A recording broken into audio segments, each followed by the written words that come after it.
So, some of you guys' favorite section in the grocery store is the drink aisle. Most sodas contain either aspartame, caffeine, which caffeine is not that bad when it's found naturally in nature, but when it's concentrated, it becomes a bad thing, especially when it's mixed with aspartame. But one of those ingredients, high fructose corn syrup. It says nothing about organic. These are some crappy little corn kernels that have been altered in a lab, and they have been given to you to drink. So I guess they could say most of these sodas, most of these drinks do have something like that in it. High fructose corn syrup. So after the carbonated water, it is the first ingredient. If you're drinking a lot of sodas, you are definitely overweight. If you're not overweight, your body is working in a tremendous way to try, your liver is working in a tremendous way to try to filter out all those things. Cane sugar and corn syrup are the root of making your alkalinity go down. Drinking too many sodas is going to cause you to become acidic. Diet sodas, oh, the label is even worse.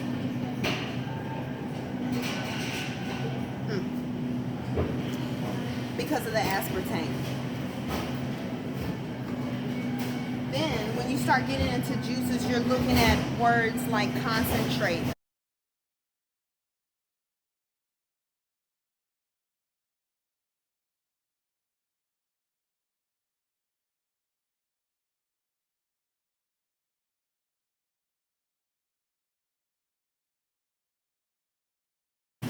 I've taken things that are concentrated often, not regularly. Of course, you're going to actually be consuming more of that sugar that's in that fruit, because that one apple and all its sugar is concentrated into less space. And so that's why you get the term, words like concentrate are actually ways for companies to hide sugar within a product, which it really is, but at least concentrate does not mean cane sugar. So if the objective is to avoid cane sugar, then concentrated is not a word or term that you would need to be trying to avoid like the plague.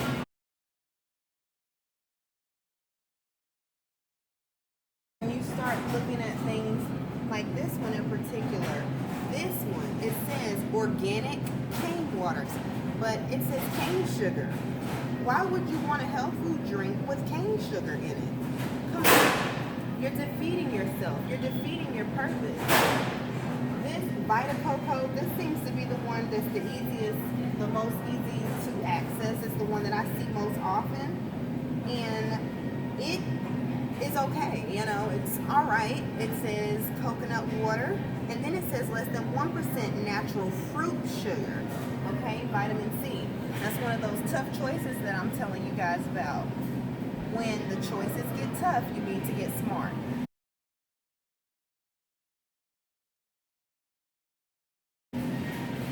One of my favorite things to drink is sparkling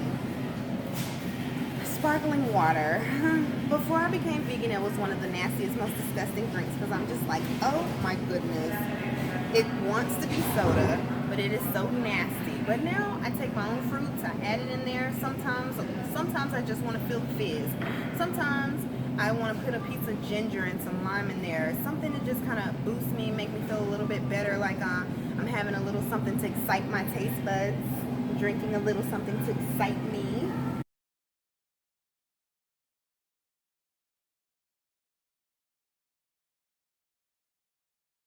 Try it sometimes. Perrier. I love Perrier water to cook with. Besides the sea moss is something that Dr. Sabi does suggest for us to use to rise our flours in our cakes and cookies. But that sea moss taste is not always something that we want. So when I don't want that sea moss taste and I want something a little bit more sweet on the dessert side, then I do tend to go for the Perrier water, which if you love Dr. Sabi the way I do and you binge his videos on YouTube the way I do, then you've already heard Dr. Sabi say, use the Perrier water. that will rise your breads, okay? And then when we get into all these waters, okay, water everywhere, but not a drop to drink, right?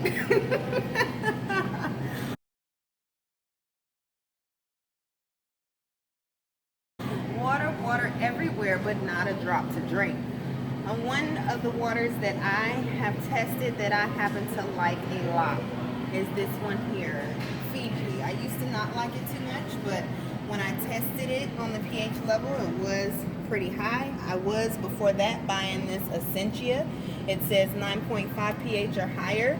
That's such a bold-faced lie. I can't believe they put that on there like that. But either way, you want to make sure that you're drinking spring water. Spring water is the way to go. So I always make sure I'm drinking my gallon of spring water. Let's see, where am I? Yes, this is my favorite. This is the one I'm carrying with me today. And you see, I'm here.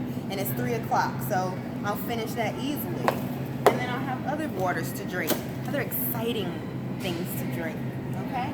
So when you are in the grocery store or when you are shopping for water, you want to make sure that you are getting a water that is a spring water. And once you get it, you don't want to just trust whatever the label says, okay? You don't want to trust that the pH is 9.5 or higher. And then there are some things that you can kind of do to your water when you're in need, because sometimes we are in need, to bump that pH up, you know, get those hydrogens in there a little more concentrated to help us keep our alkaline